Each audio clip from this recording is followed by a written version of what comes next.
Sosok RK suami Melissa Zara yang kepergok selingkuh dengan pria pernah ikut ajang pencarian jodoh. Simak sosok suami selebgram Melissa Zara RK dalam berita berikut ini. Ternyata pernah ikut ajang pencarian jodoh 6 tahun lalu. Perhara rumah tangga selebgram Melissa Zara dengan sang suami RK berbuntut panjang. Buntut pergoki chat mesra RK dengan pria yang berinisial O, Melissa Zara jadi korban dugaan kekerasan dalam rumah tangga. Melissa Zara telah melaporkan RK terkait dugaan kasus KDRT yang terjadi pada 15 Juni 2023 tersebut ke Polres Kediri Kota. Selain melaporkan RK atas dugaan KDRT, Melissa Zara juga telah mengajukan gugatan cerai terhadap sang suami. Diketahui, proses perceraian Melissa Zara telah memasuki sidang kedua, namun pihak RK tak pernah hadir.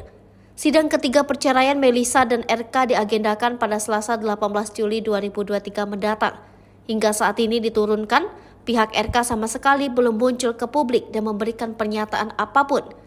Terungkap jika RK pernah mengikuti ajang pencarian jodoh Take Me Out Indonesia di tahun 2016.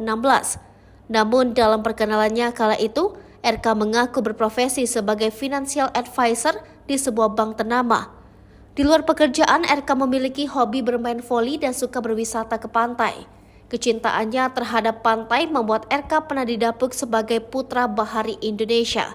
Dengan jabatannya itu, RK bertugas merawat ekosistem laut dan mengadakan penyuluhan terhadap profesi warga sekitar pesisir pantai.